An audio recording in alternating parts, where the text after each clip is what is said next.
drill tonight will come across all subject, no? So, hindi po isang subject lang ang akin pong tatalakayin tonight. So, better know it, no? Baka sabihin mo, nagiging halo-halo, no? The known lakambini ng Katipunan is blank. A. Melchor Aquino, B. Marcela Agoncillo, letter C. Gregoria de Jesus, letter D. Teresa Magbanua. Drill natin. Ano yung maalala nyo kay Teresa Magbanua? Very good. She is the Banwa, Bisayan, Joan of Arc. No? Yung Tagalog, that's Agueda Kahabagan. No? Habag, Tagalog yan. So, Kahabagan, Tagalog, Joan of Arc. Bisaya, Banwa, di ba? Banwa, atutas lasang, atutas Banwa. Di ba? Maumuna natin sulti ba sa Bisaya? So, Teresa Magbanwa, Bisayan, Joan of Arc. And then si Melchor Aquino naman po, siya po yung, hindi siya lakambini ng Katipunan. Siya po yung ina ng Katipunan. Okay? And sino yung ina ng Katipunan? That's Melchora Aquino. So we are left with two choices, Marcela Agoncillo and Gregoria de Jesus. Si Marcela Agoncillo po, siya po yung anong tawag dito? Yung nagsoba ng ating watawat, no? So siya po yung nagtahi, no, ng ating watawat. So Lakambini, siya po yung pares ng Supremo, no? So that's Gregoria de Jesus. By the way, sino yung Supremo nga? Si Andres Bonifacio. Pero sino yung unang asawa ni Andres Bonifacio? Baka hindi nyo po alam. Bago po si Gregoria de Jesus, meron pong asawa si Bonifacio na nauna. And that is Monica, no? Kapag hindi nyo po maalala, hindi nyo po masabi yan. So that is Monica, okay? And the second, of course, Gregoria de Jesus. And nung namatay si Bonifacio, inihapili niya si Goriang kay Julio Nakpil. Okay? So the correct answer here is letter C. Again, i-drill nga natin tong apat na to. When you talk about Tagalog Joan of Arc, it's Agueda Kahabagan. Habag, Tagalog yan. What about for Visayan Joan of Arc? That's Teresa Magbanwa. Very good. What about for ina ng Katipunan? That's Melchora Aquino. Yung nagtahi ng ating watawat, Marcela Agoncillo. What about for the lakambini ng Katipunan?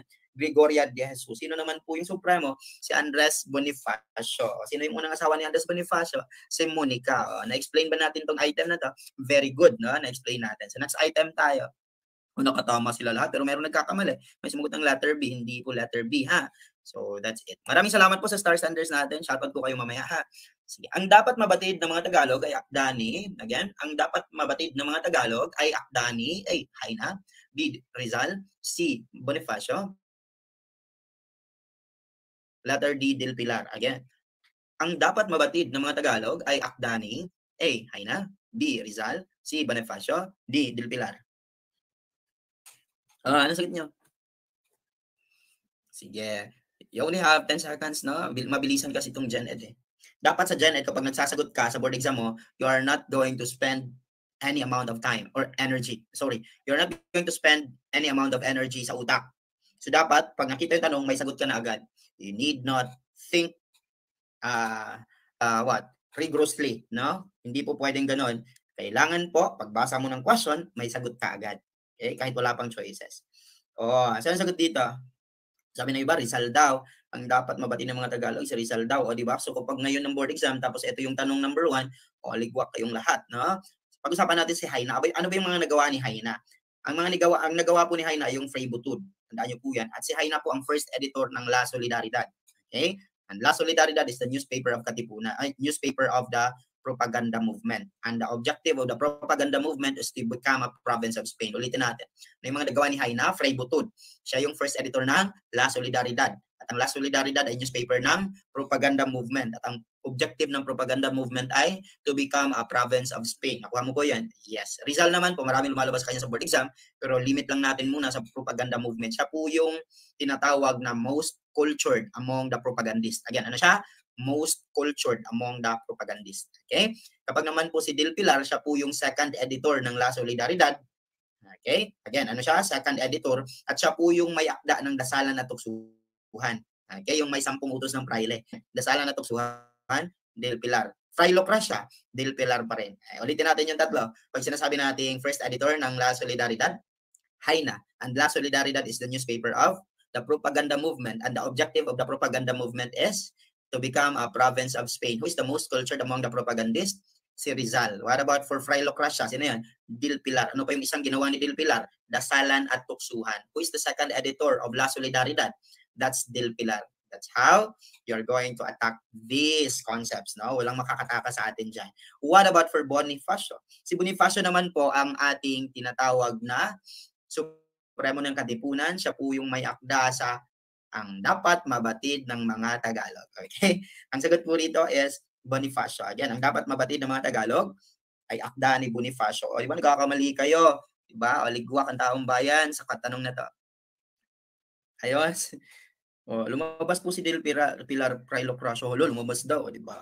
Pag nakikinig ka kay Sir Melvin, you just have to close your eyes when you're going to answer questions that you are forgetting. Sabi mo, na-drill to ni Sir Melvin, you just have to close your eyes. And I am drilling. I am talking to you on the board examination nyo.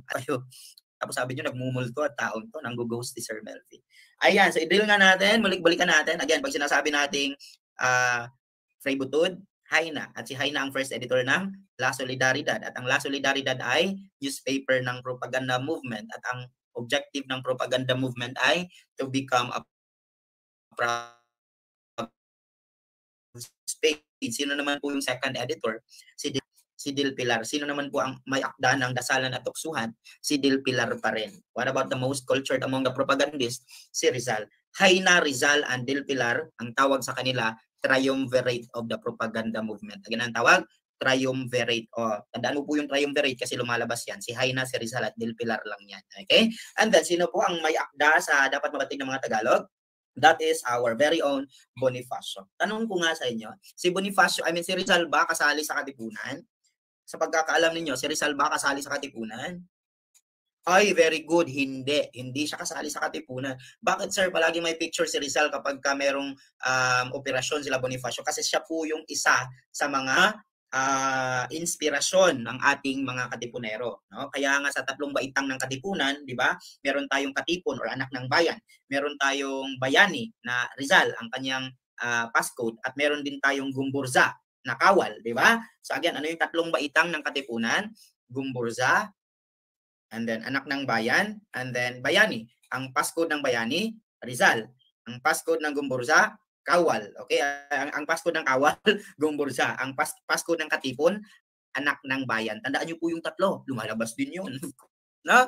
So that's it. Punta tayo sa susunod. Sir, abangan ko ang imong utok i-board exam.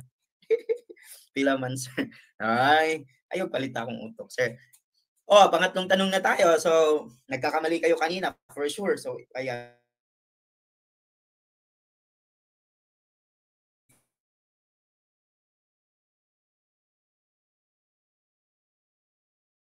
by whom in reality? Sino as Di Ibarra? Again, sino daw si Tasio? A pa siya, no? B Isagani, C Elias, D Ibarra. Sige. Ayan, sumasagot sila. Very good naman pala. Sige, iisa-isahin natin. Si Elias at Ibarra ba? Iisa lang? Yes, sila po ay iisa lang. Si Rizal yan. Okay? Ano ba ang itinatanong kay Ibarra sa board exam? Ganito kasi yan. No? You can review a lot of things about them. You can read a lot of things about them. Pero ano ba yung tinatanong sa board? No? Yun yung ating concern kasi. Kaya hindi malaman ng iba kung paano sila aralin. Kasi hindi nila alam no, kung paano siya tinatanong. So ganito lang yan. Ibarra in El Filibusterismo is Simon. Very good. Wealthy jeweler. Again, sino sa El Filibusterismo si Ibarra? Siya po si Simon. Okay? Ano naman po ang itinatanong kay Elias, sir? Ang itinatanong po kay Elias ay sino daw yung nagsabi sa No Limit Tangere na I should die without seeing the dawn breaks to my homeland. Para something to that effect. So I should die without seeing the dawn breaks to my homeland. That is Elias from No Limit Tangere. Always remember that, ha? So ano yung tinatanong kay Elias? I should die before the dawn breaks. Anong tinatanong kay Ibarra? Sino daw si Ibarra sa El Filibusterismo? Ang sagot mo, si Simon. Okay? Now, ano naman yung tinatanong kay Isagani? Si Isagani po yung estudyante na gusto ng reforma at gusto niya na ang mga Indio ay tuturuan po ng wikang Kastila. Okay? May edukasyon sila sa wikang Kastila. So, that is Isagani. No? Siya po yung bata na ipinagpalit ni Paula Gomez o Paulita Gomez. No? May chismis ako. Si Isagani, meron niyang kasintahan na si Paulita Gomez. Pero dahil nakita ni Paulita Gomez na si Isagani ay aktivista, tapos gusto niya ng reforma, talagang makabayan. O anong nangyari? Iniwan siya ni Paulita kasi tingin ni Paulita wala siyang bukas kay Isagani. By the way, Isagani is a law student no doon sa El Filibusterismo. Okay? So at least alam niyo na. O, di ba? So ang sagot natin dito is none other than Pasiano, no? The older brother of Rizal. Yan. Grabe naman si Ma'am Ruby Jane Quizon, no? Ito pa talagang nakuha niyang definition kay Isagani. A student na pinagpalit ni Paulita Gomez. Grabe ka naman, ma'am. Di ba pwedeng reformista lang? Ayan. So, next item. Aanhin mo yung pogi kung hindi ka naman bubuhayin, di ba? Okay, next item. Nasa na yun? Ayan. Nakuha niyo po ba? I-drill natin to mamaya, ha? So, brace yourselves. Kailangan niyo pong maalala lahat ng aking na drill, no? Lahat ng aking natalakay. Yun po ang beauty kapag meron ka sa aking, kapag nandito ka sa aking live kasi po mula simula patungo sa kung saan tayo huminto ay tatalakayin ni Sir Melvin. Ayan. Thank you, Ma'am Mayla Rodrigo. Maraming salamat po sa yung Hong Kong dollar na 25. Wow, Hong Kong dollar na $25. Maraming salamat po, Ma'am Mayla Rodrigo. Mabuhay ka at napakarami pong salamat sa inyong generosity. Thank you so much po, Ma'am Mayla. Ayan. Sige. Shoutout ko mamaya yung mga star senders natin ha. So focus muna tayo sa content natin, no? What country is the largest in Central Asia? What country is the largest in Central Asia? Tinatanong sa board. Ano daw ang bansa, no, na pinakamalaki sa gitnang Asia? Di ba? So kailangan mong i-memorize lahat 'yon, di ba? So may globo si Sir Melvin dito. So all you have to do is kung gusto mo naman talaga aralin ng ang physical map ng ating mundo, eto, di ba? So, hanapin natin si Asia. Andito si Asia, di ba? Ayan si Asia. So, kung ganito ka mag-aral, so ayos lang naman. Pero napaka time consuming, di ba? So, nandito si Central Asia. So, nandito pala si Kazakhstan. Pero hindi mo malaman kasi hindi naman po nilagyan ng siya po yung center. Basta nasa central lang siya, di ba? Pero, si Sir Melvin, may hack dyan, di ba? Ano yung hack ni Sir Melvin? Ang hack po ni Sir Melvin dyan ay Casey, ano nga yun? Casey, isaw, turn. Very good. Si Casey, mahilig sa isaw. No? Ganon. So that's how we memorize things. Casey. So Kazakhstan is the largest in Central Asia. And I there is India.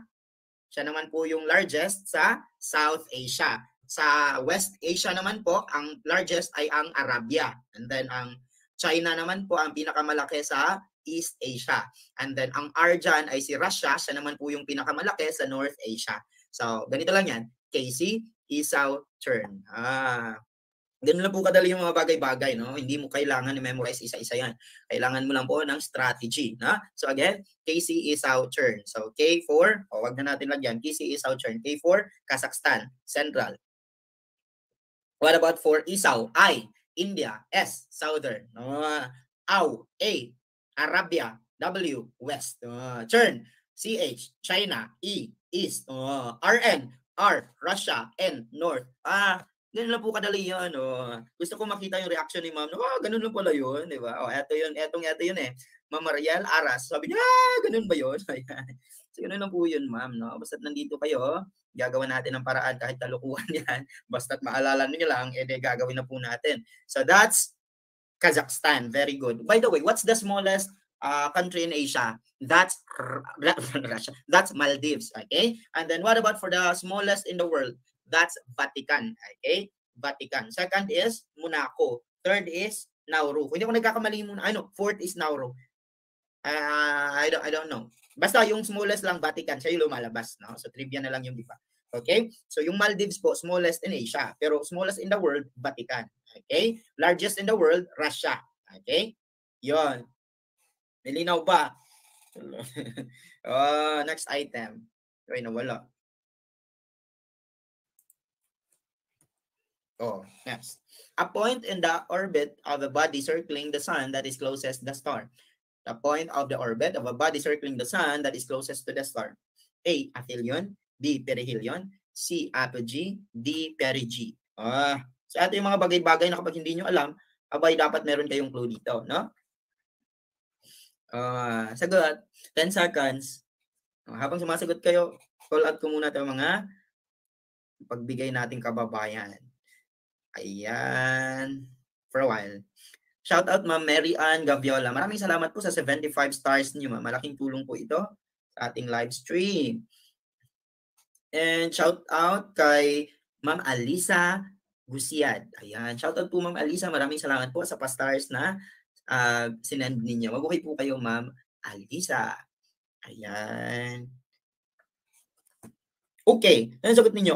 May A, may B, may A at B. Ganun tayo eh. Basta walang clue, wala tayong hi, Sir Will Fredgerson from CTU. Hello po sa mga taga-CTU dyan. No? So marami tayong kaibigan sa CTU, kahit anong branch yan, sa lahat po ng lungsod sa Cebu. Okay? So marami tayong kaibigan dyan. So shout out po sa mga taga-CTU, sa main campus, sa Balamban campus, sa San Remigio, sa Tuburan, sa Bourbon. Shout out po sa inyong lahat. No? Dyan sa Tuburan, meron akong kaibigan dyan, si Sir Rechi Bihasa. At sa main naman po, may tatlo dyan. Si Ma'am, yung top 3, si Ma'am Nikki, si top 10, Sir Echo, at top 4, si Sir Victor. Minsan ko rin po silang na-drill, di ba? So yun, mga top notcher yung labas, no? So ano yung sagot natin? Orbit, circling, and that is closest. Ano yun? Closest. So kapag closest, gusto mo bang lumapit yung lisensya mo sa'yo? Sabihin mo, palapit. Kapag closest, palapit. Everybody say, palapit. Ayan. So kapag sun, hindi na po G yan, di ba? Dapat helium yan. So helion. Yun yung clue natin. So kapag sinasabi nating sun, helium. Helion, di ba? So dahil helium, tapos closest, palapit, that is letter P. Kapag naman po away, aphelion, away, closest or farthest? Farthest. Ang tinatanong dyan, closest, di ba? So closest kasi po, tapos palapit, tapos helium kasi sun, that is perihelion. Sir, ano ba yung apogee at perigee? Moon naman yan. Moon naman yan. So kapag malapit si moon kay Earth, that is perigee. Palapit, basta may P, palapit, that's closest. Kapag naman po palayo, that's A. Malinaw yon. So kapag may A, palayo. Tulad ng carries blood away from the heart. Artery. Away, artery. A. Palayo sa sun, aphelion. Palapit sa sun, perihelion. Palapit sa earth, perigee. Palayo sa earth, apogee, yung moon. Malinaw ba yon? Yes, that's how easy it is. Ulitin natin. Palapit sa moon, that's perigee. Palapit sa earth, si moon, that's perigee. Palayo si moon kay earth, that's apogee. What about for the orbit is closest to the sun? Perihelion. What about for the orbit farthest from the sun? That's aphelion. That's how easy it is lamang po. Palapit, may P, helium, that's sun. G, moon. Di ba? G, moon, GM. Ganun yan. In what type of matter are atoms most tightly packed? In what type of matter are atoms most tightly packed? A, solids. B, liquids. C, plasma. D, gas. Ang mga kalangas. Sir, habang nagwi-wait ng results, sobrang kaba. Huwag kang kabahan, Ma'am Sheila. Pero of course, magandang kabahan kasi po napaka-satisfying yan. Kasi po, ibang-iba yung pakiramdam na kinabahan ka tapos nakita mo yung pangalan mo, di ba? Parang aatakihin ka, pero napakaganda ng feeling. Okay. The correct answer here is obvious naman po kapag tightly, di ba? Tightly, tightly ba, di ba? Tightly, solid to. Pag naman po liquid, tightly ba sila? Hindi, magkalayo-layo yung atoms niya. Lalo na po kapag plasma or gas, hindi na nakikita yan. So, hottest gas, that's plasma. Okay, tinatanong din sa board exam. Hottest, plasma. Okay, again, hottest, plasma. Remember that, hottest, plasma. Okay, next item. What is the best selling novel of all time? What is the best selling novel of all time? 500 million copies ang na-benta ng nobelang ito. Sige nga, 500 million copies. Isipin mo yan. 500 million. Siyempre, Sir Melvin, thank you po sa mga videos mo. Nakapasa na in town ko sa board exam. Nakapasar na, pero nibalik pag yan. Annalyn Inoc Pilonio LPT. Shout out sa inyo at congratulations. Ayan. What is the best-selling novel? Okay, so iba't iba naman yung mga sagot niyo. Ito yung mga katanungan na kapag hindi nyo alam, magdasal na lang kayo ng Aba Ginoong Maria.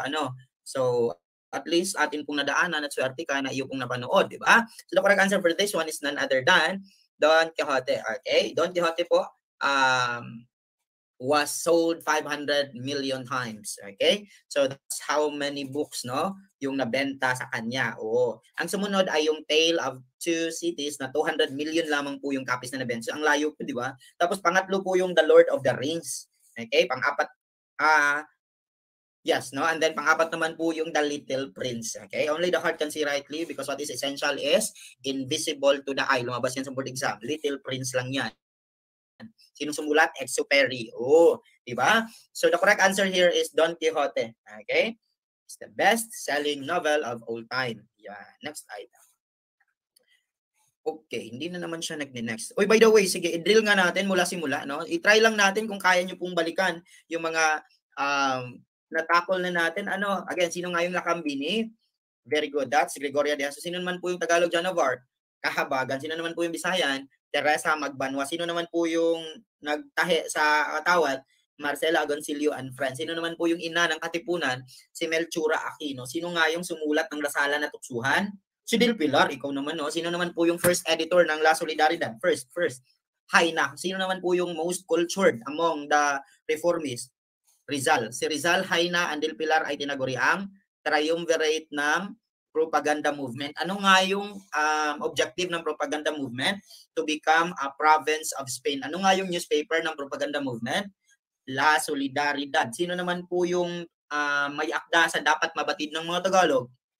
That's Bonifacio. Sino nga si Ibarra sa El Filibusterismo? Si Simon, the wealthy jeweler. Very good. Sino naman po yung nagsabi na I should die without seeing the dawn breaks to my homeland?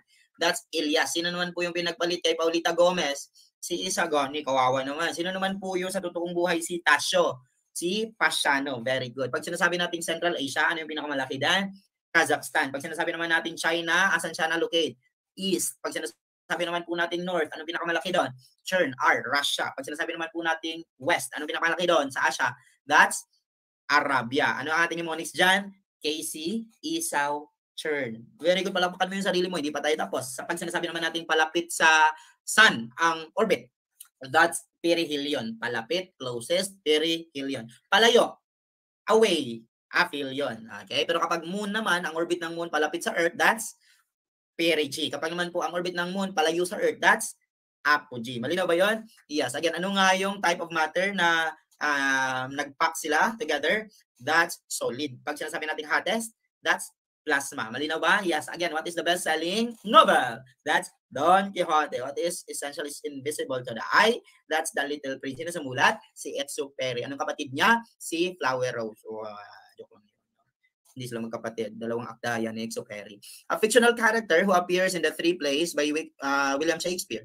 A fictional character who appears in three plays by William Shakespeare. Nabasa ko isa dito, no? Si Henry IV. Tapos meron pa lang yung Henry V. Okay? Oo. So, ano dyan? Sino ang taong yan na tatlong beses siyang nagiging cast ng mga Shakespearean plays?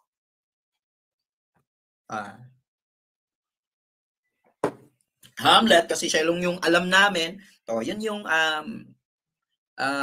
pagkakamali nyo. Alam nyo siya, hindi naman siya yung tinatanong, siya yung sinagot mo. Ano ang alam mo kay Hamlet, di ba? Main character of Hamlet. Di ba? Yun yung tinatanong sa board. So, mahalaga talaga na alam mo yung itatanong. Alam mo yung suki na itatanong sa kanila dahil hindi ka na magkakaroon ng guessing games o hindi ka na magkakaroon ng confusion kung ano yung isasagot. Ang alam mo kay Hamlet, yan lang yung isagot mo kapag nandun si Hamlet. Huwag mo siyang isagot kapag wala naman po siya sa tinatanong. Okay? O, di ba? So, buti nga sa'yo. So, Hamlet is wrong, no? Hamlet is the main character of Hamlet. Ano ang kanyang theme? To be or not to be, which means indecision. Very good. Si Macbeth naman po, siya po yung may overwhelming ambition for power. Macbeth. Okay? At si Hamlet naman po, ang main character ng Hamlet. At ang tao, fictional character, who appears in 3 Shakespearean plays ay walang iba kung hindi si John Falstaff. Okay? Falstaff. Oh, that's John Falstaff. Tatlong beses siya, suki siya ni Shakespeare, no? So pag sinasabi nating main character ng Hamlet, Hamlet. Anong theme ng Hamlet? To be or not to be. Anong meaning ng to be or not to be? Indecision. Next. Whose author wrote his last novel with crayons? Whose author wrote his last novel with crayons? Grabe siya, no? Crayons yung ginamit niya. Baka nawala ng ink yung, or naubusan ng ink yung kanyang panulat. Kaya po, crayons na lamang po yung ginamit niya, no? Sige nga. Is it Nathaniel Hawthorne? Ano ba sinulat ni Nathaniel Hawthorne? Yung Scarlet Letter. Okay? Tapos, ang sinulat naman po ni J.K. Rowling ay yung pinakasikat na Harry Potter, di ba? At yung O. Henry naman, lumabas yan, number 1, The Last Leaf. By the way, lumalabas din po, The Last Leaf. Ano yung theme ng The Last Leaf? Sagot nyo, selflessness and sacrifice. Ano yung sagot nyo? Selflessness and sacrifice. Tapos, si Nathaniel Hawthorne naman po yung Scarlet Letter at si James Joyce naman po yung kay Ulysses. Now, ang Ulysses po, nagiging pinakasikat yan, di ba? Pero hindi natin alam na isinulat yan originally ni James Joyce through crayons. Ayan, letter B. Ang daming nagkakamali, di ba? So, ayan. Yun po ang purpose. Bakit ka pumarito? Dahil di mo pa po alam lahat, no? Again, ang Ulysses po ay sinulat ni James Joyce through crayons. The Last Leaf, O. Henry. Ano yung theme? Selflessness and sacrifice. What about for the Scarlet Letter? Nathaniel Hawthorne. What about for F. Gatsby? The Gatsby, F. Scott Fitzgerald. What about for Mrs. Dalloway? Virginia Woolf. What about for Daniel Deronda? That's Eliot. Very good. What about for Daniel Defoe? Robinson's Crusoe. What about for Gulliver's Travel? Jonathan Swift. What about for Vanity Fair? William Makepeace Thackeray. What about for Uncle Tom's Cabin? Or Cabin? That's Beecher's Stowe. What about for The Count of Monte Cristo? Alexander Dumas. I-test ko lang po yung alam mo ha sa literature. What about for Letters for Celia? Ben Jonson. What about for Pride and Prejudice? Jane Austen. Okay. What about for A Poison Tree?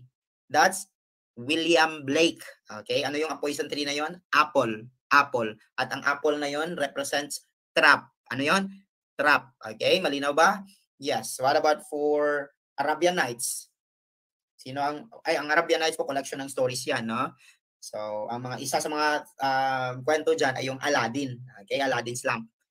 Kasali yan sa 1001 Arabian Nights. Okay, what about for Iliad and Odyssey? Si Homer. Okay, again, Iliad and Odyssey, si Homer. Okay, what about for Alice in the Wonderland? That's Lewis Carroll. Very good. That's Lewis. Tama. Yes, tama, no? Lewis Carroll. Okay? So, yun, kapag nalaman na mo na yun, medyo may advantage ka na sa iba. Okay? Kasi may isa naman talaga nalalabas dyan. Pero yung Sonnets for Her Husband, lumabas din yun. Hindi nila alam. Hindi alam ng iba. Sonnets for Her Husband. Sino yun? That's Elizabeth Barrett Browning. Again, sino yun? Elizabeth Barrett Browning. Again, Sonnets for Her Husband, Elizabeth Barrett Browning. Marami hindi nakakaalam yan eh. Next. It is regarded as Chaucer's great work in his book, Canterbury Tales. It is regarded as Chaucer's great work in his book, Canterbury Tales. A. A story within a story. B. Horror and detective. C. Love and war. D. Selflessness and sacrifice. Selflessness and sacrifice. Sige nga. It is regarded as Chaucer's great work in his book, Canterbury Tales. Is it horror and detective? Or love and war? Sabi ni Ma'am Noctur of Ma. Okay. Sabi naman ni Sir Christian, a story within a story. Ayan. So letter, sabi naman ni Ma'am Ann, si Ma'am, hindi ko na, basta may sumagot ng letter D, sabi niya selflessness and sacrifice. Ano nga yung selflessness and sacrifice? Sinabi ko na yun kanina, that is The Last Leaf by O. Henry. Again, sino yung selflessness and sacrifice? Kay O. Henry yan, The Last Leaf, di ba? Yung 1984 naman po, kay Orwell yon. Animal Farm naman po, kay George Orwell pa rin yon. Okay? Lumalabas din yun ha. Ang lumalabas dyan kay George Orwell ay yung sino daw si Boxer sa anong hayop si Boxer sa Animal Farm ni George Orwell. So ang sagot dyan, horse. Okay? Horse po. Si Boxer. Para malinaw. Okay? So the correct answer for this one, ang horror and detective, letter B, that's for Edgar Allan Poe. Diba? Believe nothing on what you hear and half on what you see. That's Wednesday. Diba? And then Love and War naman po, that's from Shakespeare's Romeo and Juliet. Bakit ba yung sinagot nyo? Selflessness naman po, that's from O. Henry. And that is from The Last Leaf, Selflessness and Sacrifice. So the correct answer here is a story within a story. Okay? Yan. So maraming nagkakamali. Very good. Dahil natuto sila tonight. Next item. What novel opens with the line, "Call me Ishmael"? What novel opens with the line, "Call me Ishmael"? A. Mrs. Dalloway. B. Moby Dick. C. Daniel Defoe. D. The Gatsby. Wow. Yan. Sino nga ang author ng Mrs. Dalloway? Si Virginia Woolf. Sino naman po ang author ng Moby Dick? Herman Melville. Okay? Sino naman po ang author ng Daniel Defoe? Si Robinson's Crusoe. Sino naman po ang author ng The Gatsby? That's F. Scott Fitzgerald. Again, F. Scott Fitzgerald. Ang bilis talaga mag-type ni Ma'am Ruby Jane. Itag ko nga. Yan, thank you so much po, ma'am, no? You are typing what I'm saying. I salute you po. So, kailangan ko po yung i-flash sa screen para makita ng ating mga manunood. Ayan, I thank you po, ma'am, no? So, again, sinong author ng Mrs. Dalloway? Virginia Woolf. Sino naman po kay Moby Dick? Herman Melville. Herman Melville. Sino naman po ang author ng Daniel Defoe? Robinson's Crusoe. Sino naman po ang author ng The Gatsby? F. Scott Fitzgerald. So, alin daw sa apat na yan ang nag-open sa linyang "Call Me Ishmael"? Yan. Sige. Ayan, thank you so much po sa mga nag-tag sa kanilang mga kaibigan. Nakikita ko pong mahal niyo ang mga kaibigan niyo dahil tinatag niyo sila at manood, di ba? Yan po yung totoong kaibigan, hindi nang iiwan. Ayan. Okay, so we have now answers from our crowd, no? Kadalasan sa inyo nakakatama naman po.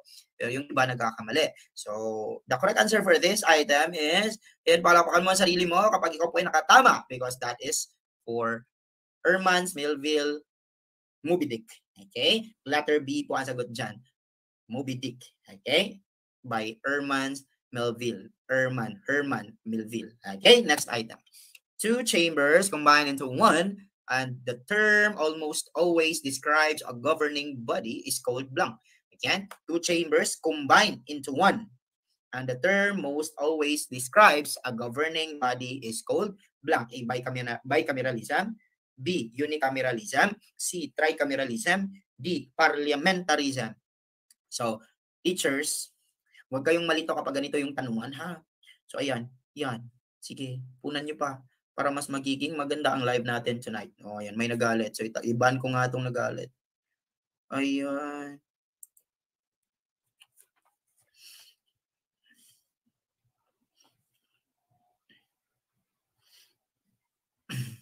Okay, sige. Smooth kayo lahat. Shoutout sa iyo, Amelia Carbonell Cipriano. Ba't ka galit, ma'am? Hindi ka siguro mahal ng nanay mo. Ayan. So, ang sagot ng iba, parliamentary. Ang sagot ng iba, bicameralism. Hindi nyo naman po binasa siguro yung tanong, di ba? Ang sinabi po ng tanong, two chambers combined into one. Ang diwa po ng tanong, dalawang chamber daw, tapos kinumbine siya sa isa. Oo. So, bicameralism pa rin buya. Pabayan. Hindi na. Ang sagot po dyan, unicameralism. Okay? Unicameralism. Bakit, sir? Hindi nyo yung tanong. Hindi ibig sabihin two chambers yung nabasa nyo, bicameralism agad. Ang sinabi dyan, two chambers combined into one. That is for unicameralism. Teachers naman, dapat basa-basa din po ng konti, no? So, I hope na tutunan nyo po ang hindi magiging hindi magiging clumsy, no? Kapag ka sumasagot, no? Basahin muna. At kapag iba naman yung diwa, try to adjust what you have studied. Okay? The correct answer is by means two nga, pero hindi naman po siya yung tinatanong, ma'am. Two chambers combined into one. Diba? Yes. Nakuha ko po yung punto ni Ma'am Jehanica. Yes po. No? Next item. Parliamentarism, sir, lumalabas ba yan? Yes. Ang parliamentary naman po, yung Congress at yung executive, kinumbine, isa lamang po ang nag-exercise. Okay? So the executive and the legislative, isa lamang pong tao ang nag-control. And that happened during martial law, no? By Marcos, no? Siya po yung executive, siya din po yung lawmaking body. Kaya maraming batas na ipasa si Marcos noon kasi madaling magpasa kasi siya lamang din po yung pipirma. Okay?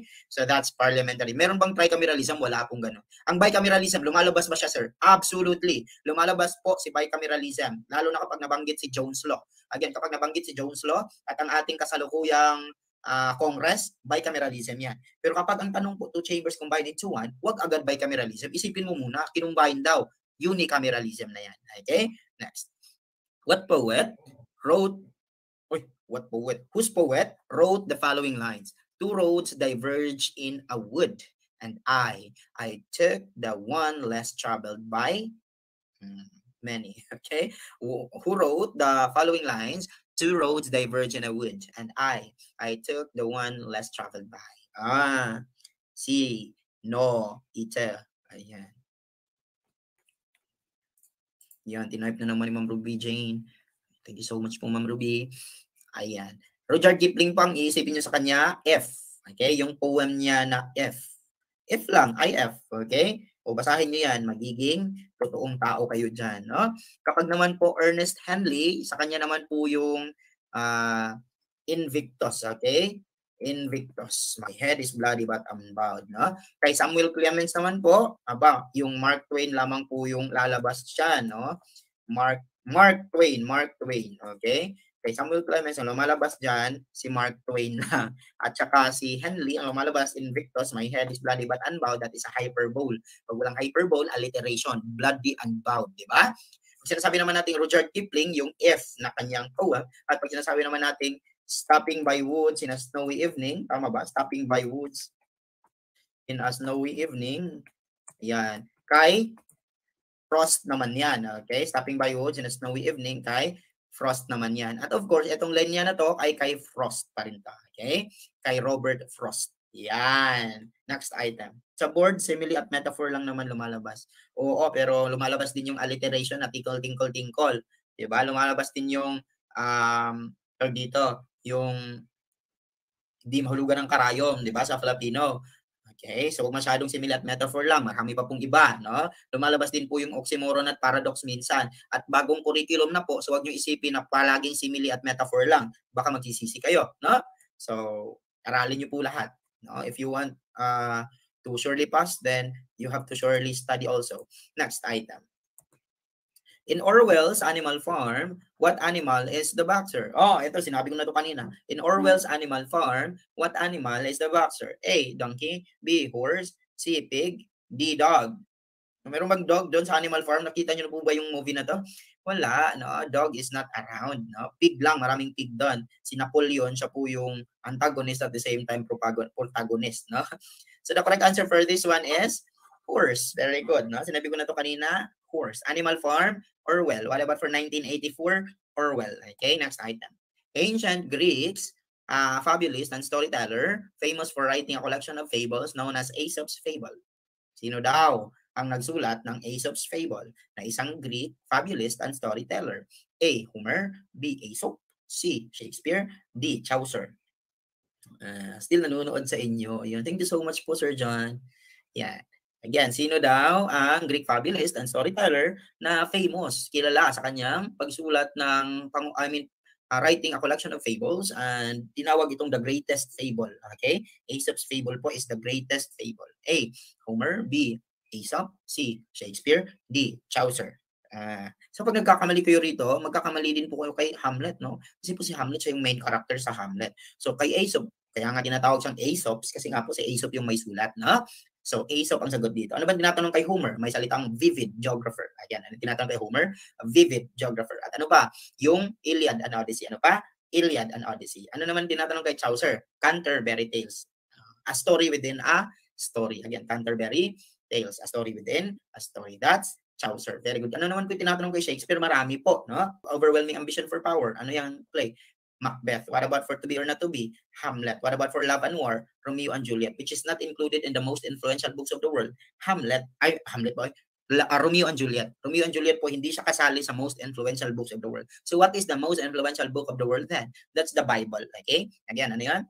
The most influential book of the world is the Bible. And how many books are most influential? There are 12 of them. Again, there are 12 of them.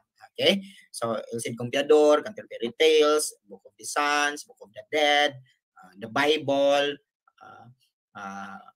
marami, no? Basta marami. Okay? So, nasa na ba ako? A Story Within a Story, that's Chaucer. So, kay Shakespeare, meron din siyang Merchants of Venice. Lumalabas din yan. Mercy is spontaneous and freely given. That's the theme of Merchants of Venice. Wait, ano daw ibig sabihin ng mercy is spontaneous and freely given? That is, ano daw ang Basta may isang sagot na yung sinabi ko, no? Yung mercy is spontaneous and freely given. Mercy is dropping like a gentle, mercy droppeth like a gentle rain. Okay? So, ang ibig sabihin daw dyan, mercy is spontaneous and freely given. Dahil di naman po, ayan, tuloy-tuloy naman po yung pagbuhos ng ulan. So, ano pa?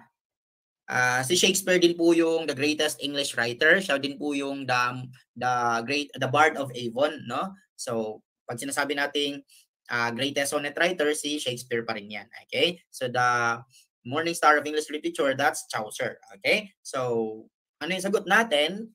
It's Aesop, letter B. The greatest collection of fable, it's Aesop's fable. And what about for Indian fable? That's Panchatantra. Again, the Indian fable, that's the Panchatantra. Okay? Next item. The Philippine coastline of 36,289 kilometers or 22,548 miles is considered as the 5th longest coastline in the world and blank. No. So A, longer than Indonesia. B, is as twice as the United States. C, is twice as Canada. D, longer than of Canada. No. Mas mataas ba ang ating coastline sa Indonesia? Wait, Indonesia is the largest archipelago. Napakarami pong isla sa Indonesia. So, hindi natin malalamangan ng Indonesia, I think, no? So, the correct answer for this one is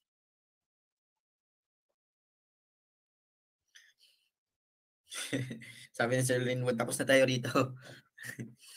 Ang sagot nyo, di ba? Iba't iba na naman yung sagot. Okay, very good, no? Ibig sabihin, may natutunan talaga.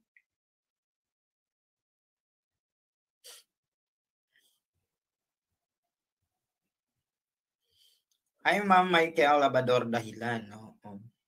Hi, Ma'am Alisa Gusyad. Maraming salamat po, Ma'am Alisa, sa yung 75 stars. Mabuhay po kayo, Ma'am Alisa. Yan. So, what's your answer? I don't know the answer. Who you have to answer, no? You just have to make an intelligent guess. Because from there po, hindi mo na uulitin yung sagot na yun, di ba? You just have to answer even if you don't know the answer. I cannot accept and I do not know answer. Ano yan? Prompting ang tawag dyan. I cannot accept and I do not know answer. That's prompting, no? So, what do you think is the correct answer? I am looking at your comments and only a few got it correctly. Ang Pilipinas po ay pang-5 po sa ating longest coastline. Ang una po ay ang Canada. Again, sino na? Canada. Pangalawa po ang Indonesia. Sino pangalawa? Indonesia. Pangatlo po hindi ko alam. Pang-apat po Russia. Pang-apat Russia. And then pang-5 si Philippines, Philippines. Ayan. And then United States, medyo nasa top 10 naman siya. Pero ang atin pong coastline is as twice as the United States, no? So, ibig sabihin, mas 19,000 kasi yung United States. So, gawin mong dalawa yung sa United States, yun yung coastline ng Philippines, no? So, letter B po ang sagot. Sino man nakakasagot? Letter B, palakpakan natin sila. Ayun. A round of applause for those who answered letter B. What a wild, intelligent guess.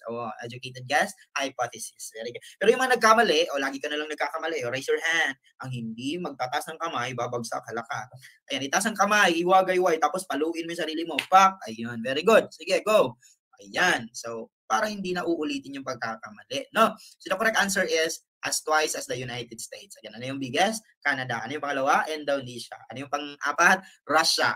Sino yung pang-5? Philippines. Ano yung largest archipelago? Indonesia. Very good. Next item. Extreme points of the Philippines tayo. Pag-usapan natin ang extreme points of the Philippines. Ano yung mga extreme points? Yung France Reef, yung Tawi-Tawi, di ba? Yung Iami or Mavulis, no? Pag-usapan natin sila. Saan ba sila na-locate? Okay? Yung Balabac Island, no? At saka yung isa pa, no? So, sa northernmost point, nandun po ang Mavulis or Iami Island. Again, the northernmost point of the Philippines is the Iami or the Mavulis Island. Ang southernmost naman po ay ang Tawi-Tawi at ang ating naman pong easternmost ay ang Pusan Point. Ang ating naman pong westernmost point ay ang Balabac Great Reef. So paano ba natin to i-memorize, sir? Hindi ba natin pwedeng gawan yan ng hindi ba pwedeng gawan yan ng paraan? Pwede naman po, no? So again, ulitin natin. Sino pang nasa northernmost? That's the Mavulis. Sino naman po yung Mavulis or Iami Island or Iami, no? What about for southernmost? That's Tawi-Tawi. What about for easternmost? That's Pusan Point. And what about for the westernmost point? That's the Balabac Great brief. Paano ba natin gawan yan ng paraan, sir, para madali naming maalala? O sige, ganito. You can screenshot. Actually, yes, you can do screenshot. Pero hindi mo naman yan babasahin eh. So, huwag ka na lang mag-screenshot, teacher. You just have to listen to me. Watch this again, no? So, everybody say, pesta, mano, baulabak. Di ba? Pista mano, moingon sa dani mo, baulangnak. O, di ba? Sabihan mo na lang, baulabak, di ba? Again, pista mano, kasi mahilig kayo sa pesta para mangumbira, di ba? So, why not make it a clue? O, pista mano, baulabak. O, pesta, PE. That's, ano ba yung PE natin dyan? That's Pusan Pawent and then East. Okay? Esta, that's S, Southern, and Ta, that's Tawi-Tawi. And then Mano, that's Mavulis, and then No, northernmost. Baulabak, obvious ba? Ilagyan mo lang ng W para mapasok si Western, tapos labak, baulabak, no? Ano naman nakadali? Uy, pista man, no? Baulabak, no? So, advantage to sa mga Bisaya dyan, kasi nga po, hindi to naiintindihan ng mga Tagalog speaking, I think, no? Pero, mas parang madali naman, no? Pista, alam niyo naman po yung pista. Pero kami rito sa Visayas, no? Kasi sasabihin namin, pista man, no? Yung mama mo, sinabi, pista man, no? Ikaw na po bahala gumawa ng clue mo, di ba? So, pista mano, baulabak. Ganun lamang po yun. P for Pusan Point, E for Eastern, no? And then S for Southern, and Ta for Tawi-Tawi, Ma for Mavulis, and then No for Northern, baulabak o baulabak, balabak, that's Western. Ganun lang po kadali yun, no? Kahit hindi na natin tingnan, no? Wala na, di ba? Pero alam pa rin natin yan, no? Sino yung nasa Pusan Point? Pista, mano, nasa Eastern, di ba? Pista, mano, nasa Eastern. Sino naman po yung nasa Balabak? Baulabak, Western yon, di ba? Pag sinasabi naman natin na Mano, sino yung nasa Mavulis? Northernmost yon, di ba? Sino naman po yung Pista, STA, Southern, Tawi-Tawi, di ba? Mas madaling ma-memorize kapag ginawan mo ng paraan na connected sa sarili mo yung paraan na ginawa mo, di ba? Kung minemorize natin yun ng isa-isa o kahit magdamag, makakalimutan pa rin natin yan, lalo na sa board exam. So, pero kapag meron kang mnemonics o meron kang mga clue, that's how easy to remember. And that's what makes Sir Melvin Borracho Corner different, no? Sa padrills na ginagawa natin. Kasi po, you are being taught how to familiarize, how to memorize effectively without forgetting one. Okay? Meron na tayong Kisi, Isaw, Chern. Meron na tayong Pesta, Mano, Baulabak. Napakarami. JRP, Pepa A, Robert Tagnay, BPSC, BPSC, VMSC, FPD, ELPM. Diba? Yung mga ganyan. Tinuturo ko po yan sa inyo para mas madaling maalala. No? So, ayos na to. Nakatawa.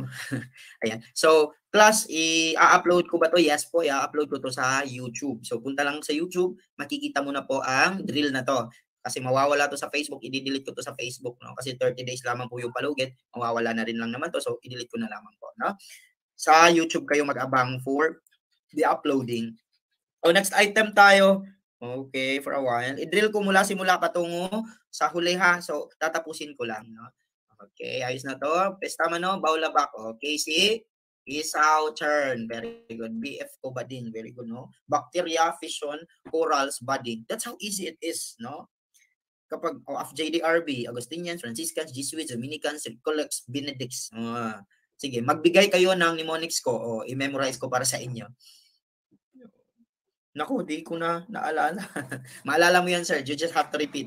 Repeat and repeat until masanay kang gamitin ng mnemonics. Okay? Don't worry. Next. In the levels of proficiency, 79 belongs to blank. In the levels of proficiency, 79 belongs to blank. A, beginning. B, developing. C, advanced. D, approaching. LBMT ko, no? Ligaments, bone to bone. Muscles, tendons. Chon. Carbohydrates, hydrogen, oxygen, nitrogen. Most abundant elements found in the human body. Ganun lang po yun. TOPS, term for oxymoron. P for paradox, statements. This is the beginning of the end. That's paradox. Beautifully ugly. That's oxymoron. Ganun lang po yun.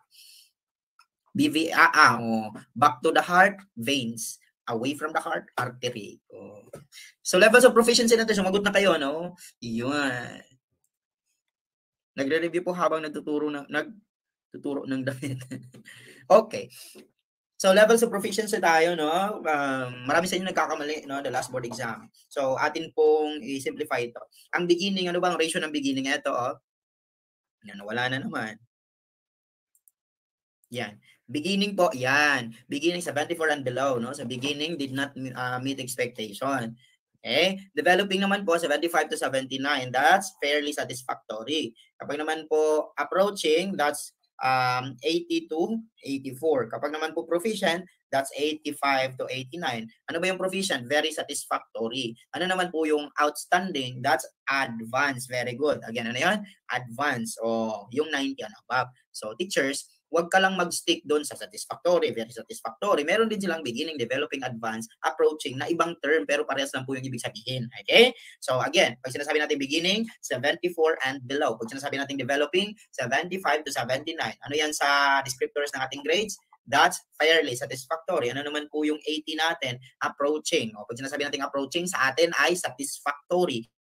Pag sinasabi naman natin 85 to 89, that is proficient and that is very satisfactory. An outstanding po is advanced, 90 and above. Okay? So that's how you relate things. No? Huwag kang mag-stick lang. Na ang lumabas, sir, kasi advanced or approaching. So hindi ako sasagot ng ganoon sa 80.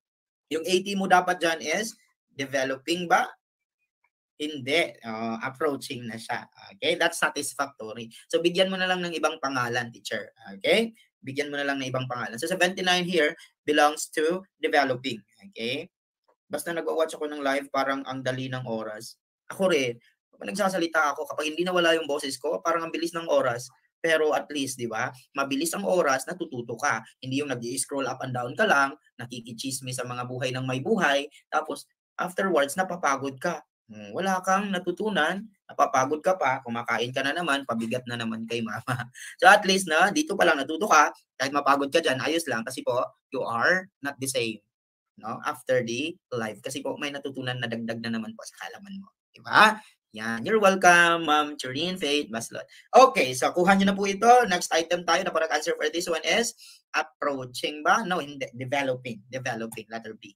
Next, the first father of taxonomy was, lumabas din to, di ba? Laging lumalabas to. Lagi natin pinagdidibatihan to. Si Carl Linnaeus ba yan? O si Aristotle? O si Charles Darwin? O si Fleming? Again, sino po ang unang ama ng taxonomia? Yan. That's Aristotle or Carl Linnaeus. Ano sagot? Yan. Shoutout natin yung ating mga star senders. Ay Ma'am Sheila, Gimpaya Vibargonia. Maraming salamat po sa 50 stars niya. Mabuhay po kayo, ma'am. Yan. Isang napakalaking thank you din po kay Ma'am Raquel Ana Hama Altres. Thank you po. Maraming salamat po sa iyong stars, Ma'am Raquel. Mabuhay po kayo. Kay Ma'am Mary Ann Gaviola, kay Ma'am Elisa, kay Ma'am Janessa, maraming salamat po sa inyong lahat. Okay, modern taxonomy, that's Carl Linnaeus. Very good, no? So at least natuto na po ang taong bayan. So the first father of taxonomy, siya yung nag-divide sa two key categories, no? Plantae and Animalia, that is Aristotle. Okay, Aristotle. Sino naman po si Carl Linnaeus? Modern taxonomy. Okay, sino naman po si Charles Darwin? Natural selection. Binomial nomenclature, that's Carl Linnaeus. Sino naman po si Fleming? That's penicillin discovered by serendipity. Serendipity, Fleming. Taxonomy, modern, Carl Linnaeus. Binomial nomenclature, Carl Linnaeus. First taxonomy, Aristotle. Natural selection, Charles Darwin. That's how easy things are, no? What poem of Rizal tells us how beautiful the Philippines is and how Rizal wants to learn from our past and see the truth about how the world view us? A. A la Patria. B. Mi Ultimo Adios. C. El Verdadero Decalogo. D. Dasalan na Tuksuhan. Again, what poem of Rizal tells us how beautiful the Philippines is and how Rizal wants us to learn from our past to see the truth about how the world view us. Yan. A. Ala Patria. Si Rizal ba may sulat ng Ala Patria? B. Mi Ultimo Adios. Si Rizal ba may sulat ng Mi Ultimo Adios? C. El Verdadero Decalogo. Wait, si Rizal ba may sulat sa El Verdadero Decalogo? D. Dasalan na Tuksuhan. Siya ba may sulat ng Dasalan na Tuksuhan? Okay, so sa apat na yan, isa lamang po ang kay Rizal dyan. Pero iba ang sagot ng iba. Okay. Sige, tingnan natin. Sabi ni Ma'am Mayan, letter D kay Del Pilar yan. So hindi siya kay Rizal, X na siya. Remove letter D because that's from Del Pilar. Si letter C, sino naman si letter C? Sino ang may sulat sa letter C? Sige nga. Si kay Mabini. Very good, Ma'am Juan Crucilio. Si El Verdadero Decalogo. Laging lumalabas yan. Hindi nawawala yan. 4 na season na. That's Andres Bonifacio. Ala Patria. Sino sumulat? Sige nga. Tingnan natin ang mga alam ninyo. Ala Patria. Sino sumulat sa Ala Patria? Very good, Aldrin Kaasi. That's from Emilio Jacinto. Palakpakan mo yung sarili mo, Sir Aldrin. Very good. Ikaw yung nakakatama. And the correct answer for this one is Mi Ultimo Adios. Very good. Sinong nag-translate sa Mi Ultimo Adios? Si Jose, si Bonifacio. Anong title? Pahimakas, no? Siya po yung nag-translate dyan. Again, ulitin natin. Dasalan ng tuksuhan. Del Pilar, Verdadero Decalogo, Mabini. What about for Ala Patria? Emilio Jacinto. And Emilio Jacinto is the brain of the Katipunan. Again, Emilio Jacinto is the brain of the Katipunan. Who is the brain of the revolution? That's Andres. No, it's Mabini. Again, brain of the revolution. That's Mabini. And Mi Ultimo Adios is the poem of Rizal that tells us how beautiful our country is. No? Next item. The film Aladdin merged 2 stories from Blanc, a collection of Arabic folktales brought to the West in the 1700s. A. Arabian Nights. B. Book of the Suns. C. Bhagavad Gita. D. Indrapatra. Again, the film Aladdin merged 2 stories from Blanc collection Arabic folktales brought to the West in the 1700s. Ayan, may nagbigay ng 125 pesos na super sticker. Shoutout po kay Ma'am Annie Jen in Clunar. Shoutout po, napakaraming salamat po sa inyong generosity, Ma'am Annie Jen. Malaking tulong po to sa ating mga live streams. Thank you so much po. Ayan. So what do you think is the correct answer for this one? Okay, Arabian Nights. Tama naman yung mga sagot ninyo. Sinong author ng Book of the Suns? Confucius. Again, sinong author? Confucius. What about for Bhagavad Gita? Turold. No. Bhagavad Gita. Wait. No. It's not Turold. Songs for God, that's Turold, no? Bhagavad Gita po, sacred, sacred siya something sa mga Indians, no? Who can say the correct term? Nakalimutan ko yung correct term, pero ang Gita po, God pa rin yan. May God pa rin yan. Yes. So may salitang God pa rin yan, tapos India. Ayan. Kapag naman, yes, si Iyasa, very good, no? Si Iyasa. How do you have specific videos for English literature? Hi, Hershey. Meron po akong English for literature from the lecturer Jenny. Kalimutan ko yung apelyido niya. Nasa members only na videos, ma'am. Si Teacher Jenny po yung lecturer. English only. Pero hindi lamang po literature yung kanyang itinakol eh. Lahat po sa English ata. Book of the Suns kay Confucius ba? Yes po, Confucius. Okay? Confucius. And then Bhagavad Gita, Iyasa. That's correct, no? And then Indrapatra naman po, that's the Indian sacred fables, no? And then Arabian Nights naman po, that's from Allah, that's from the collection, that's the collection of a lot of stories, 1,001 stories, and that includes Aladdin. Okay? So that's from the book, the 1,001 Arabian Nights. Sige, so continue tayo. Ayan, okay. Tiyada. Kapag ang pares ng panlapi ay ikinakabit sa unahan at hulihan ng salitang ugat, ito ay blank. Again, kapag ang pares ng panlapi ay kinakabit sa unahan at hulihan ng salitang ugat, ito ay blank. A. Kabilaan. B. Laguhan. C. Panlapi. E. Gitlapi.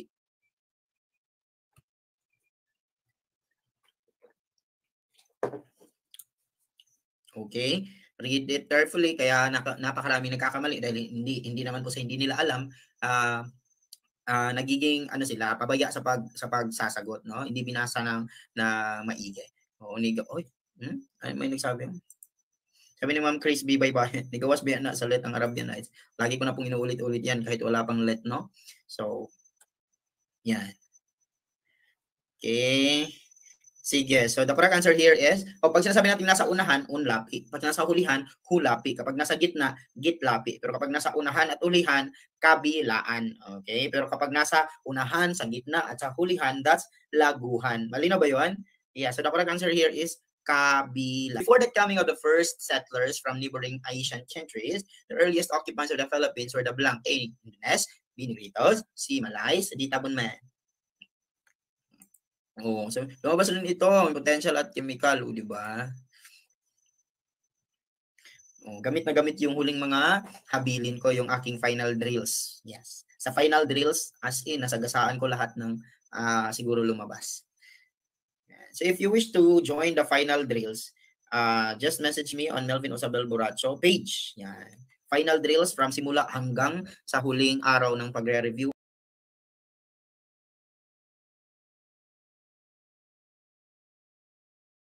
Lumabas. Ano sagot? Very good. That's Rain, no? Pamamahala. That's letter B. Okay? That's letter B. Next. The right to demand the physical presence of the accused in the court is known as the blank writ. A. Purpose. B. Amparo. C. Data. D. Kalikasan. Again, habeas. Purpose. Amparo. Data. Kalikasan. This is which? Physical presence. Dalhin mo yung katawan dito. Ano yan? That's purpose. Dalhin mo yung informasyon dito. That's data. What about security, liberty, happiness, amparo? What about kalikasan? The environment naman yan. Okay? Environment, that's kalikasan. Simple as their verbatims talaga. No? Napakadaling intindihin kapag meron kang technique. Data, info. Okay? What is being violated by cases of wiretapping? Data privacy. Right to life, liberty, and security, amparo. Bring me the body, the physical presence, habeas corpus. That's letter A. Next. The epitome of traditional Filipino women, meek, submissive, and obedient was Leonora Vera, Maria Clara, Monica, or Gregoria de Jesus. Epitome, ito, meron din to sa final drills ko. Meek and submissive, obedient. That is, ito yung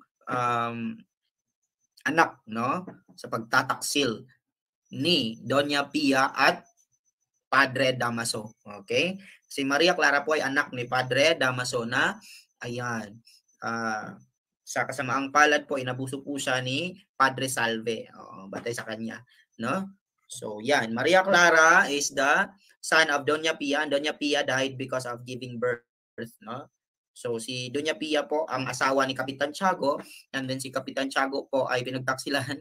Kaya po siya ay nalungkot.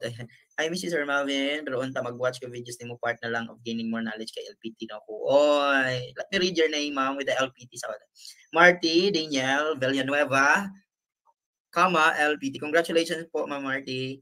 Ayan. Thank you so much for your support. Kahit po pumasa na po kayo, pumarito pa rin po kayo. Ayan. Shoutout po sa inyo, Ma'am Marty. Ingat ka lagi. Okay, so what is next?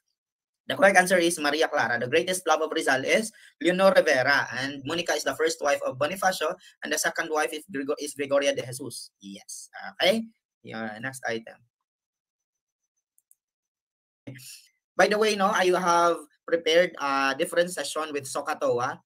Okay? Yung sine opposite over hypotenuse. And then cosine adjacent over hypotenuse. And TOA, that's tangent. Opposite over adjacent. So katawa, madali lang pala yan, no? Inaral ko siya. Hindi naman po talaga ganun siya kahirap. Pero kailangan siya ng oras na i-discuss.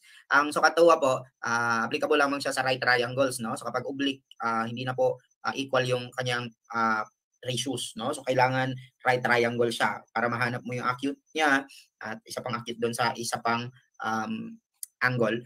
Kasi yung nasa tag dito, etong parting to is always 90 degrees. At least napakadali lang po talaga i-discuss, no? So I will spare a different time with SOHCAHTOA na yan. Okay? So ipopost nyo po rin po ito sa YouTube. Yes po, sa YouTube po makikita nyo to. So do not worry. Okay? Makikita nyo po ito sa YouTube. Maraming salamat po sa mga hindi nag-skip ng ads. Yes, thank you so much po. Yan, next item. Ay, next item hindi pa natin nasagot. In simplifying, you follow PEMDAS, di ba? So, tanggalin muna natin yung parenthesis na yan. So, negative 2y plus 4x. O, combine like terms. Positive 4x na pala yan, so magiging 7x na yan. At of course, negative 2y plus 6y, that is positive 4y. So the correct answer is all positive. That's 7x plus 4y. Abay, natatakot pa kayo, kaya ang bilis lang palang sagutin yan.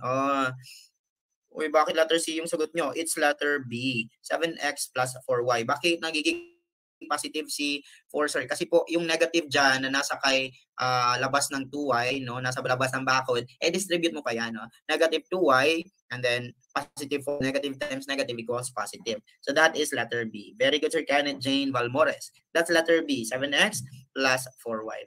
Kaya mental math, no? Di makakaligtas sa atin yan. Next, the educated Filipinos who led the reform movement during the Spanish is blank. The educated Filipinos who led the reform movement during the Spanish is called blank. A. Ilustrados. B. Mestizos. C. Creoles. D. Indio. Indio. Sino ba itong mga Indio? Natives. Sino itong mga Indio? Natives. Sino naman po itong mga Creoles? Mga Espanyol. Merong Peninsulares, meron ding Insulares. Basta galing sa West. Okay? Sino naman po yung mga Mestizo? May dugong banyaga na Pinoy. Sino naman? Mga half-breed, mga hybrid. Sino naman po yung mga Ilustrado? Sila po yung mga enlightened, educated people. So this is the social classes during the Hispanic period, no? So everybody say Pimpi. Ayun. Sinong anak ni Chris Aquino? Si Pimpi. P for Peninsulares, I for Insulares, M for Mestizo, P for Principalia, I for Indio. Pimpi. Okay? So pag sinasabi nating Peninsulares, ikaw ay Espanyol na isinilang sa Espanya, may P. Ikaw naman po ay Insulares, ikaw ay Espanyol na isinilang in the Philippines. Insulares in the Philippines, Espanyol. Pag sinasabi naman po nating ikaw ay Mestizo, ikaw po ay may dugong banyaga. Pag sinasabi naman po nating Ilustrados, ikaw po ay enlightened people, ikaw ay Principalia, ikaw ay middle class. Pag sinasabi nating Indio, you are natives, ikaw yung pinakamababang uri. Okay? So that's Ilustrados, letter A. Next item. Pimpi lamang yan. Nasa na yan? Ayan. Next, the measure of a system's energy that is unavoidable for doing useful work is blank. The measure of a system's energy that is unavoidable for doing useful work is blank. A. Entropy. B. Workload. C. Joules. D. Friction. Lumabas to, ang samang sagot dito ay entropy. Ang samang sagot? Entropy. Very good. Ayun. Entropy, letter A. Okay? Tandaan nyo lang po yan. Basta measure of system's energy that is unavoidable in doing useful works. Next item. Association between an orchid growing on a mango tree is of what relationship? A. Commensalism. B. Competition. C. Mutualism. D. Grazing. Hello sa mga taga UAE, United Arab Emirates. Hi po. Shoutout po kay, ayan, may kaibigan ako sa UAE si Sir Alfred. Ayan, shoutout kay Sir Alfred, no? Napakabuting tao po niyan. Tinulungan ako nung walang-wala ako. I-shoutout ko nga siya. For a while. Alfred. Thank you so much po sa Star Senders at sa ating mga Super Sticker Senders.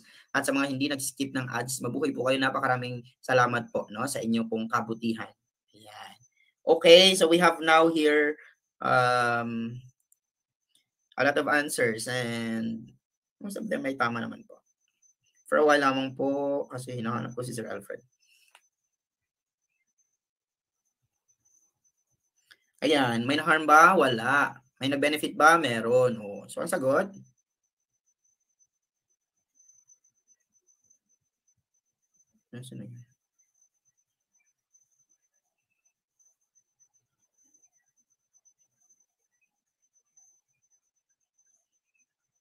Ito.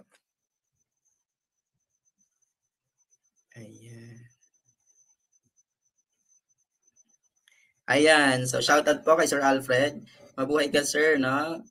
Ingat ka dyan sa Saudi. Ayan. Sa napakaraming Pilipino dyan sa UAE, ingat po kayo lagi dyan. And God bless po sa inyo. Okay. Sagot. Sige. Symbiotic relationships tayo. Pag sinasabi natin nag-benefit kayong dalawa, mutualism. Pag ang isa nag-benefit tapos ang isa hindi na-harm, commensalism. Walang nag-benefit, commensalism pa rin yan. Walang nag-benefit, commensalism pa rin yan. Kapag nag-benefit ka tapos ang isa na-harm, hindi siya namatay pero na-harm lang siya. That is predation? Hindi. That is parasitism. Kapag naman po ang isa nag-benefit, ang isa namatay, that's predation. Okay? Ang isa na-harm tapos ang isa na-harm, tawag dyan, competition. Okay?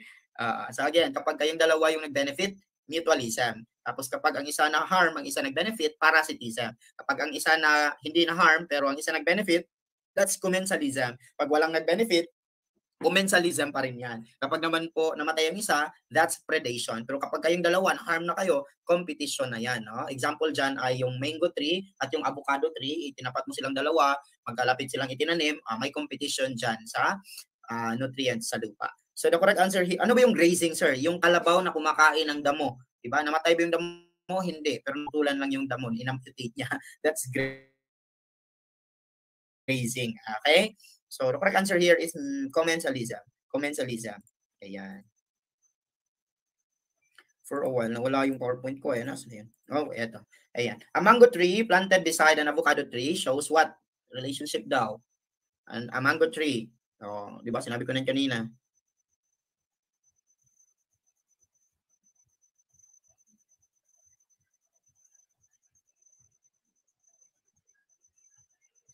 Okay, Tuesday.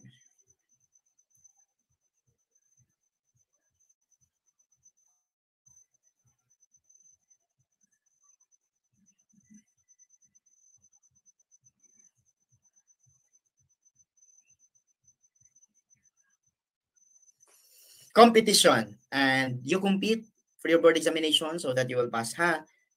Okay, you compete against the criteria, not with your classmates. Okay, we have here the last item. The work of the propagandists opened the eyes of the Filipinos and their country's need for A, revolution, B, freedom, C, armed struggle, D, social justice. Ayan. Ano sagot? Again, do not go because I will drill this from the start to here. Tingnan natin kung makakasabay ka at natututo ka ba. Okay, we now have answers. And it's freedom. Ayan. So, palakpakan mo yung sarili mo. Pag nakatama ka, freedom yung sagot mo. But, bago mo palakpakan yung sarili mo, i-drill muna natin mula simula patungo sa kung saan tayo huminto. Kaya ba? Yan. Sige. Inom muna ng tubig para at least prepared kang sumagot. Inom ng tubig, 1 minute. Basahin ko muna tong mga mensahe.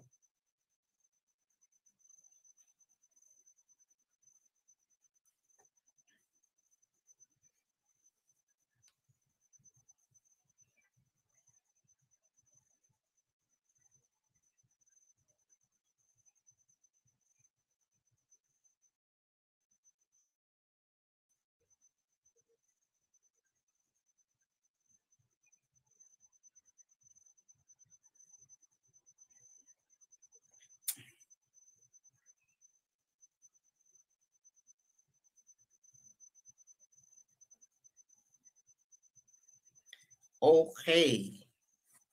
Ayos na?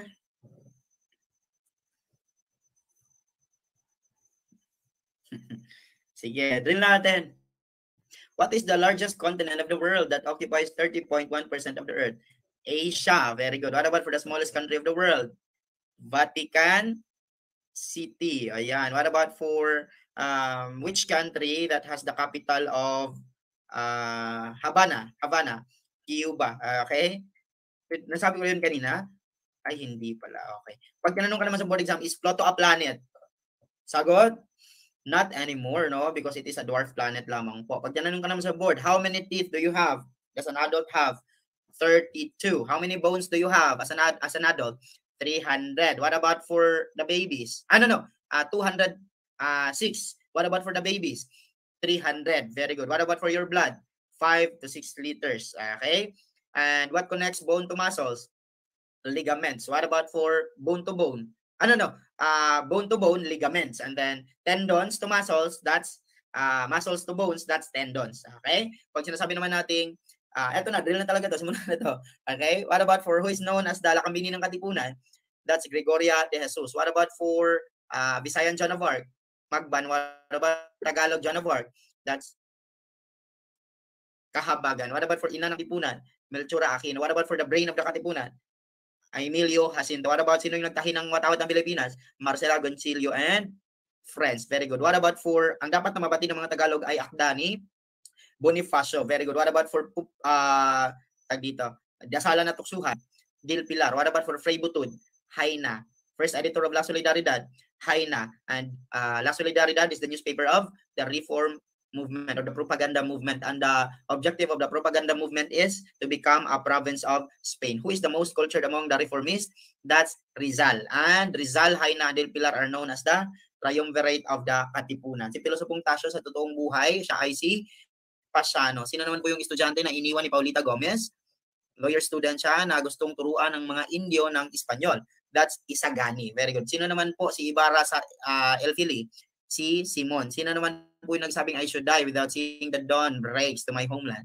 That's Elias. Paano namatay si Doña Pia? sa panganganak, giving birth. Sino yung anak? Si Maria Clara. Meek and submissive, si Maria Clara. Sino yung ama ni Maria Clara?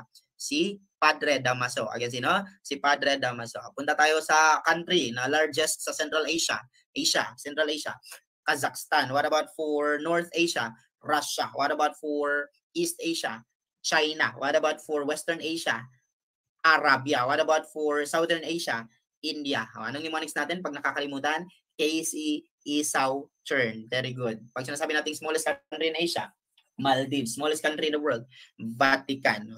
It is a point of the orbit of the Earth that is nearest to the Sun, closest to the Sun. Palapit, perihelion. Sun, perihelion. Okay? Palayo naman po, farthest, that's aphelion. Kapag naman po ang moon malapit sa Earth, that's perigee. Pag away, apogee. Okay? Pag may P, palapit. Pag may A, palayo. Very good. What about for, ano yung, ang atoms ay nag-tightly packed sila? Solid. Ano yung hottest gas? Acetylene. Pero yung hot gas sa ating types of matters, plasma. Very good. What is the best-selling novel? Don Quixote. Very good. Don Quixote, sinundan siya ng may Tale of Two Cities, okay? And then yung pangatlo, Lord of the Rings. Ang pang-apat po ay ang The Little Prince. Very good. Next po ang tinatawag nating sinulat sa crayons na novel na nagiging sikat. Ang Ulysses. Sino sumulat dyan? Si James Joyce. Very good. Who is the fictional character po na nag-appear 3 times sa mga play ni Shakespeare? Si Falstaff, di ba? Si John Falstaff. Okay? Sino naman po ang main character ng Hamlet? Si Hamlet. Anong theme ng Hamlet? To be or not to be. Very good. Anong meaning ng to be or not to be? Indecision. Very good. Ano naman po ang theme ng Macbeth? Man's overwhelming ambition for power. Ano po ang theme ng Merchants of Venice? That's mercy droppeth as a gentle rain. Okay? So, mercy is spontaneous and freely given. That's a metaphor. Okay? Pag sinasabi naman po nating Romeo and Juliet, that's Love and War, which is not part of the most influential books of the world.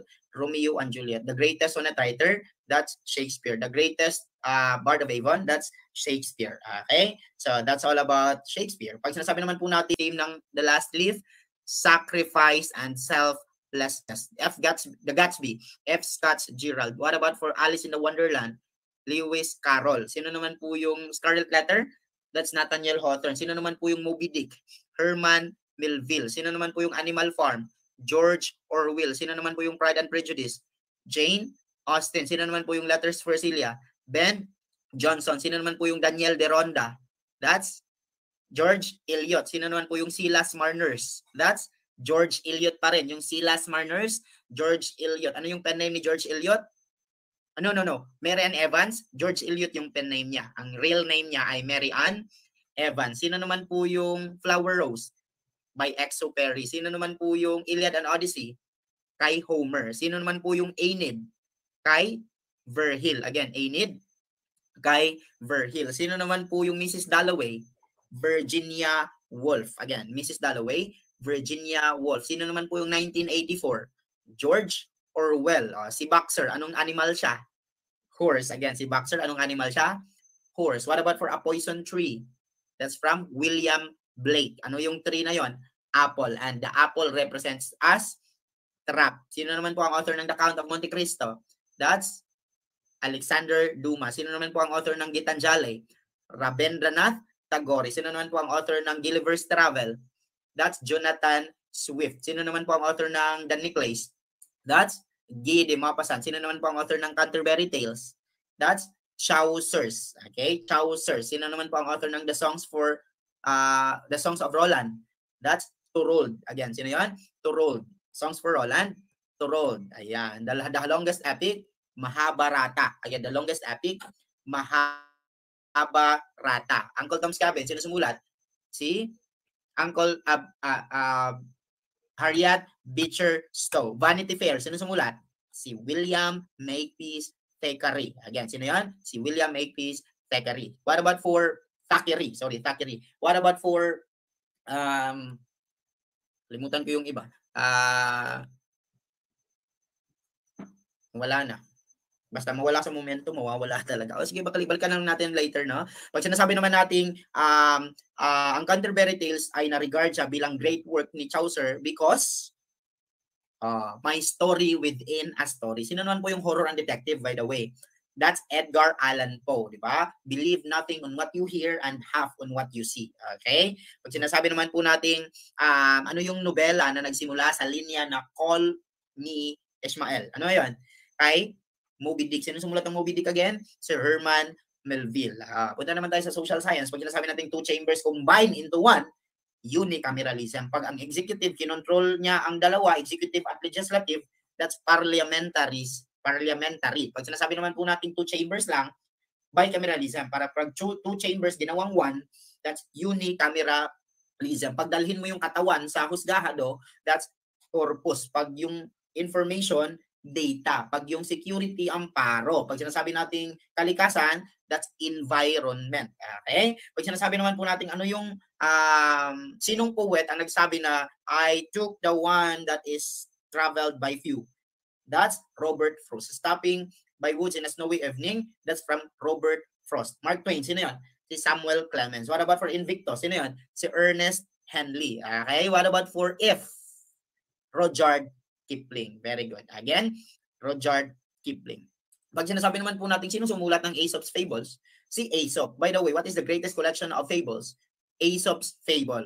Okay? What about for vivid geographer who make mythical descriptions? Mythical geographer who make vivid descriptions. That's Homer. Okay? Homer.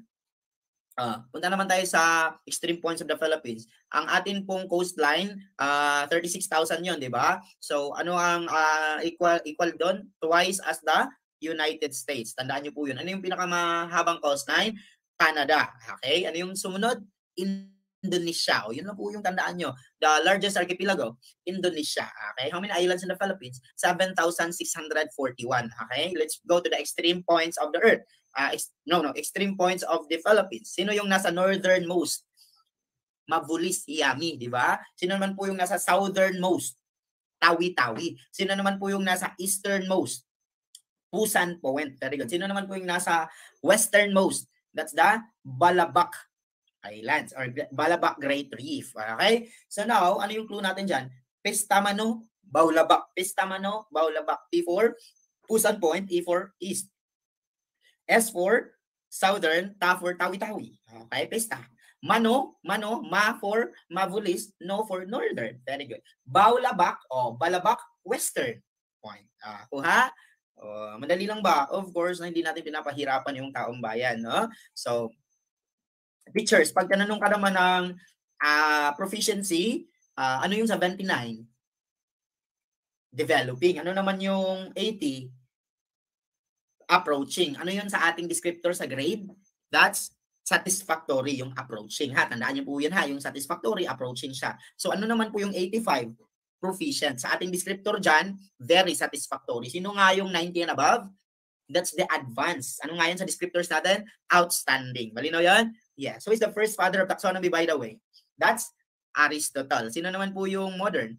Carl Linné. Binomial nomenclature, Carl Linné. What about for natural selection? Charles Darwin. What about for serendipity? Fleming. That's penicillin. Very good. What about if tatanungin ka ng board, ano yung poem ni Rizal na pagmamahal sa bayan at gaano kaganda yung Pilipinas? That's Ni Ultimo Adios. I-translate siya ni Bonifacio. Ano ang title? Pahimaka. Sinong sumulat ng Ala Patria? Emilio Jacinto. Sinong sumulat ng El Verdadero Decalogo? That's Apolinario Mabini. Okay? Sino naman pong sumulat ng Dasalan at Tuksuhan? Si Del Pilar. Very good. Yung film na Aladdin, minerge siya in stories and it can be found in the Arabian Nights. Very good. In the Arabian Nights. Pag-usapan naman natin yung mga panlapi na pag-usapan. Kapag sinasabi natin ang panlapi nasa unahan at nasa hulihan, ano ang tawag? Gitlapi? Hindi, it's kabilaan. Pag sinasabi naman po natin nasa gitna, gitlapi. Pag sinasabi naman natin nasa unahan, nasa gitna, nasa hulihan, laguhan. Okay? Pag sinasabi naman natin power bank, that's potential. Pag sinasabi naman natin moving electric fan, that's mechanical. Pag sinasabi naman natin mga nauna sa Pilipinas, that's Negritos. Pag sinasabi naman po natin Queen Elizabeth II, reign. R-E-I-G-N. Very good. Tenure. Reign. Very good. Pag sinabi natin meek, submissive, obedient, sino yan? Si Maria Clara. Greatest love of Rizal, Leonor Rivera. The first wife of Bonifacio, Monica. Okay? Pero yung mahal na mahal niya talaga, si Gregoria de Jesus Siguriang, Dalakambini ng Katipunan. The energy transfer, kapag sinasabi natin nag-charge ka na sa battery. Oh, that's kinetic na. Pero kapag power bank lang, that's potential. Okay? Pag sinasabi naman po nating educated Filipinos, that's ilustrados. Pag sinasabi naman po nating mga taga-West, Creoles. Pag sinasabi nating Espanyol ka, isinilang ka sa Espanya, Peninsularis. Kapag Espanyol ka, isinilang ka dito, that's Insularis. Kapag ikaw ay native lang, Indio. Kapag ikaw ay may dugong banyaga, Mestizo. Kapag ikaw ay nakapag-aral, educated, that's Ilustrado or Principal. Yeah. Okay? Ano nga yung unavoidable energy na gumagawa ka ng useful work? Entropy. Again, entropy. Unavoidable energy for doing useful work. That's entropy. Relationship naman tayo. Kapag na-harm ka tapos nag-benefit yung isa, that's parasitism. Pero kapag hindi ka na-harm, nag-benefit siya, that's commensalism. Kapag naman po na-harm kayong dalawa kasi nag-competition kayo. Mango and avocado, competition yan. Pero kapag naman po orchid, mango, that's commensalism yan. Kapag naman po kalabaw, kinain yung grass, that's grazing yan. Kapag naman po walang nag-benefit, walang na-harm, that's commensalism. Pag naman po pinatay yung isa nag-benefit, that's predation. Okay? Malinaw ba? Yeah. So pag sinasabi naman natin yung mga propagandists, sila po yung nagmulat sa mga Pilipino na nangangailangan tayo ng freedom. What is Bonifacio's way of fighting? Armed struggle. What about for Aguinaldo? Armed struggle. What about for Benigno Aquino? That's non-violence. Tulad kay Mahatma Gandhi. Forgiveness yung kay Mahatma Gandhi, no? And then, non-violence din. Okay? So, if you're able to cope with the drills, abay, palakpakan mo yung sarili mo, magaling ka na. Ibig sabihin po, hindi ka na maiiwan pagdating ng board examination. Dahil po, napakarami mo na pong naisagot, and I hope and pray na hindi mo yan makakalimutan, basta iyo lamang po itong uulitin hanggang sa ma-master mo ang konsepto at hindi masasayang yung mga energy iginugol mo sa atin pong drill every Friday. Natuto ba? Pag natuto ka, pahingi naman po ng heart dyan. Maraming salamat po sa ating mga star senders. Maraming salamat po sa ating mga super sticker purchasers. At maraming salamat po sa ating mga followers na hindi nag-skip ng ads sa YouTube. Mabuhay po kayo. So, were you able to learn? Natuto po ba? Ayan. So, I hope na natuto ang taong bayan. No? Next week, Prof Ed naman tayo next week. Okay? Thank you so much, Sir Melvin. Ang dami ko pong natutunan. You're welcome po at maraming salamat din po sa inyong pagpaparito. Ayan, umulan na siya. So, ibig sabihin, kailangan ko nang huminto dahil medyo masakit na ang lalamunan ng taong bayan. Ayan, so palakpakan! Ayan, at sumigaw ka ng LP. Advanced ka na mag-isip. Bye-bye! I-upload ko to. Okay? I-upload ko to. And for those who wish to join the